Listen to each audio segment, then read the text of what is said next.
Around in my feelings, my mama, I tried everything, trying to get the way I make change to change. What was once a dream became just the same old thing, and that wasn't for me. Had big dreams since I was a shorty, make a few mil before 40. Really it was 30, but I'm getting older, now I need a shoulder. And you gave me a shoulder. Said, boy, stop talking that nonsense. You ain't older, you getting closer, and you just watch. God gon' show your dreams come true for you overnight. Just live your life, it'll happen for you overnight. And when it does, you better not forget these nights. This is what's going on. Let me get y'all updated. So check this out. The other day, the phone or the camera had went off because it overheated and then the battery died, whatever. But this is what happened. So after I got off the phone with the guy who's the friend of the principal, of the executor of the actual probate file, after I got off the phone with him, I actually called the attorney. So I called the head of the executor person first, the woman. I left a voicemail. She didn't answer. So then I called the attorney. I left a voicemail with them. They did not answer. And I believe that's where it cut off at. So then the attorney ended up calling me back, like shortly after, a couple minutes. So they explained to me that they already spoke with the executor, and they also were the executor was trying to figure out how to figure out the mortgage on the property. So with them trying to figure out the mortgage on the property as well, it was up in the air where, like, basically, how to figure out the mortgage. So I basically asked the attorney, I said, hey, this is how I usually do it. When I'm trying to figure out the mortgage, I have my title company figure it out. But the only way that I'll have them figure it out is that the owner has to sign a third-party authorization form, which the actual owner of this property is deceased, so they can't sign it. So could the executor sign it, the third-party authorization form, to release the mortgage information? So this is where the attorney said, yes, the executor is the court-appointed executor of the file, so yes, they are able to sign it to release the information. So at this point, I said, okay, well, it sounds like the best option for us to move forward is for me to go ahead and send you over, being the attorney, the actual documents. So to actually send you the purchase agreement for the property. Once I send you the purchase agreement for the property, you can review it with the judge who's over the file as well to approve it. Once you guys approve it, you can sign off on it. Once I get it back, I'll send it over to my title company. Then they can start their due diligence process, in which they'll have to get the third-party authorization form signed from the actual executor of the file. So the attorney was all right with that. They gave me their email, like, we're good. So the attorney was like, okay, cool, just give me a call back, let me know when it's sent, whatever, basically. So I was all right, bet, perfect. So from here, I spoke with the executor of the file. She ended up giving me a call back.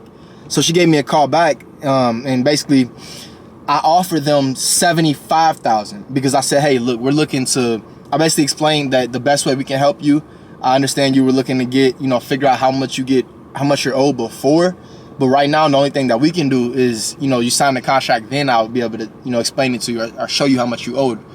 And I can offer you $75,000 because I understand that, this is not what you were expecting, but also you're helping us out because we have a certain number of properties that we're looking to close on each month. So we're looking to get this closed this month. So this was on Friday, this was yesterday. From there, she said, okay, let me speak to I said, how does that sound? She said, well, it sounds all right, sounds good. She said, how much extra will you pay me if I get the property cleaned out?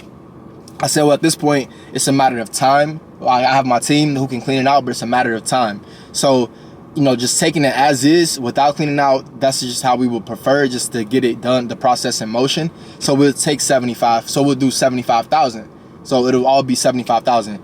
If they insist, which I really don't think they will, and I won't even bring it out, but if they do, I'll have a $500 to $1,000 threshold in which I'll offer if they say, I want to clean it out. And I'll be, okay, $500 to $1,000, whatever I'll say, whatever I'm feeling in the moment. But this being said, this is where we're at with everything. So she said she'll talk with her partner, whom I believe is the other sister, and also the guy. So I told the guy that I'll give him a call back once I speak with them this weekend. So this was yesterday. I spoke with them right after I got the phone with him pretty much. So now today I'm going to give him a call back just to explain to him, hey, I offered, just to keep that bridge of communication, because he, the one that's been in person contact. So this being said, I'll say, hey, I offered them 75. I went up on the offer because I have financial partners, and the way we make money is by keeping it in motion, and we are looking to close on this property this month. So, you know, I understand. So in order for us to figure out the mortgage on the property, we'll have to actually get the purchase agreement signed prior to Stephanie. Oh, shit. I didn't mean to say the name. But prior to the person finding out about the... I'll cut it out. But prior to the person finding out about the actual mortgage amount, we're going to have to sign a document or sign a contract before that. And I'll send it to the lawyer and attorney for them to review it. So this is what's about to happen right now, but I just want to get y'all updated on where everything is at because, you know, I haven't really did that. So, all right, now I'm about to go ahead and call him right now and just to update him. And I'm doing this for two reasons. One, to keep that relationship solid between him and I. And for two, is for him to understand. Because he has to understand before she understands, right? So as long as he understands, then now he's working for us, right? So he's able to be like, hey, this is what they're doing. This is what they're doing. So it's building that familiarity, right? So let's make sure he understands the reason why I went up on the offer, for one. Got to understand why. And number two, the urgency somewhat of the situation. And not urgent from the standpoint of we're not rushing you guys. We want you to make the best decision. But was, you know, right now, to keep us on schedule for, you know, how we do business, we like to close this out this month. So basically making it like that. Make sure everybody on the same page. Right? And the conveniency. I want him to understand the conveniency for her. Like, hey, he's going to offer you this because of this, but that means that you don't have to do this because he's willing to do this. That. You get what I mean? That's basically what I'm saying. But all right, let's go make this happen real quick.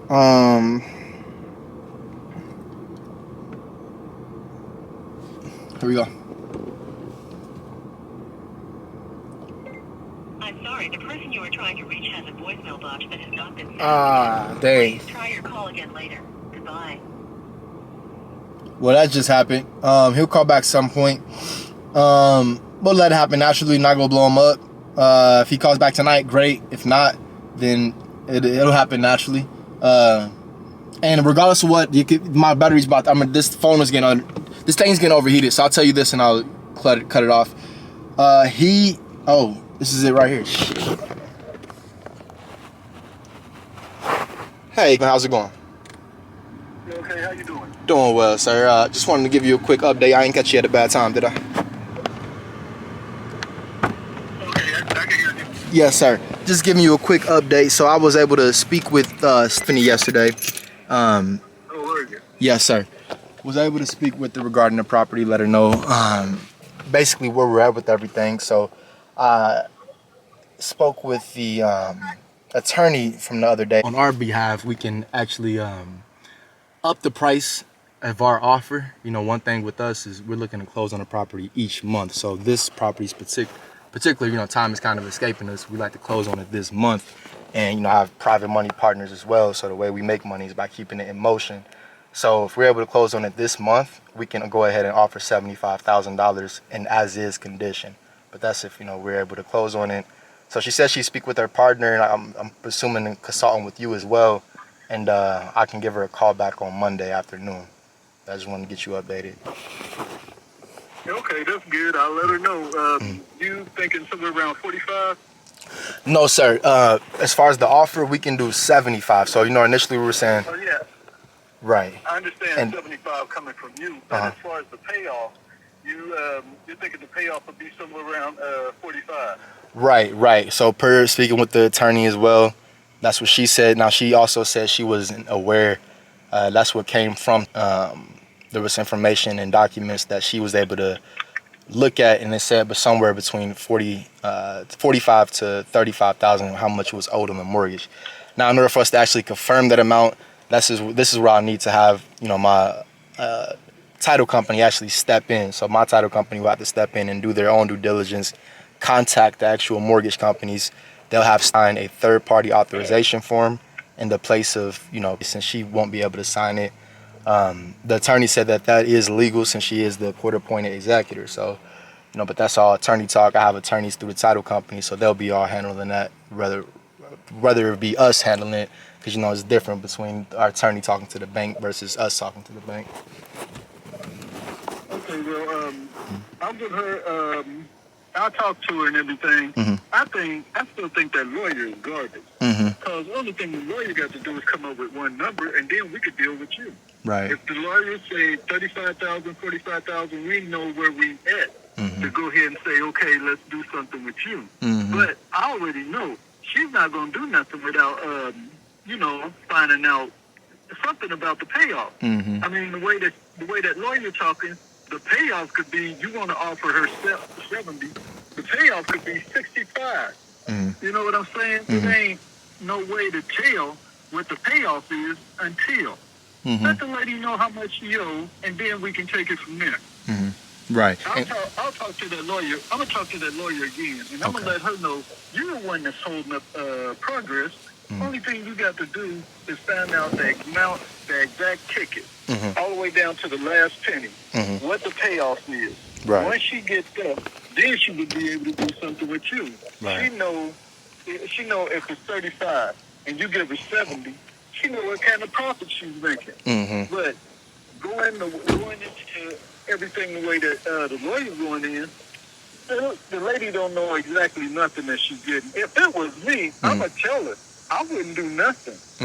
I wouldn't do nothing until you find out exactly what you're paying from that lawyer. That lawyer should only be that's the only thing she's asking of the lawyer, and she owed $8,000 to the lawyer. Right. So off the top of whatever comes off of the 70 that you owe her, she's still gonna have to give the lawyer $8,000. Right. So, but I tell you what, I can give you a call back, or else you can call me. It doesn't matter. Okay. Monday. Okay. I'm gonna sit down. I'm gonna talk to Stephanie, and I'm gonna let her know. Hey, talk to that lawyer. Tell her that you're gonna fire, or else she better find out a number. If she want her money, you get the house, and she get you understand what I'm saying? right. No, I agree where you're coming from. Only thing the lady needs is one number. That's it. I don't think she's asking too much. Right. And that's where, so this is where, I thought about something. I run it past my financial partners too, but we could probably put some kind of, something in the purchase agreement contract, basically stating that, once we actually do find out the payoff, now if it comes back that, Stephanie's owing $80,000 on the property, we're not going to close on it because, we don't want her to come to the table with $10,000. But if it comes back where, hypothetically, Stephanie's owes $45,000, then she would be willing to close on the property. So we could put some kind of language like that on the actual contract, but that way our title company would be able to get that third-party authorization form signed from Stephanie to actually call on her behalf to the bank. Because that would be the only way we could, from our perspective, help. But the lawyer probably could do something else. But so there's no way that your title company can find out what the amount owed is. Right. So the only way they'll be able to, they can figure it out, but they would like me to have to go ahead and have the contract signed for one, and also two, it'll be a third-party authorization form. So the third-party authorization form would state that executor, which releases the right for my title company, which we go between a few title companies. One of them is All Points, another one is Rapid Title as well. But either way, it gives our title agent the right to go ahead and call the actual mortgage company on behalf, and then from there they know exactly what to say to figure out exactly what needs to be owed or paid off. Okay. Right. Well, hey, just give me a call back Monday. I believe this is her calling me. Okay. So I got you. Give me a call back Monday, and I'll let you know what's going on with me and her conversation. Perfect. I'll give you a call back Monday around 2, 3. Would that work for you? Make it 3 o'clock. 3 o'clock. Perfect. And I appreciate your time, man. Have a good weekend. Hey, you too. Thank you. Bye. All right, guys. So you see, man, boy, this thing keeps overheating, so I got like a couple seconds. But either way, you see, I'm playing no games out here. Like I'm playing when I get all right, let me relax. No, when I get in my zone, like I play no games for real. So right now I'm at that mode where I gotta play no games. Gotta be focused in all the way. So what just happened right there, the camera went dead for some of the conversation, but it went overheated for some of the conversation. The Cincinnati weather, bro, is really like swampy. The thing I like about Florida, it's about to die, but look, the thing I like about Florida, where I was living at, I was like right on the beach side. So like a mile from the beach, 2 miles from the beach, I get this beautiful breeze coming in. That's why the next place I'm living at has to be by water. It can still be hot, but it has to be by water. Either way, you're gonna see what's gonna happen, all right? Bye.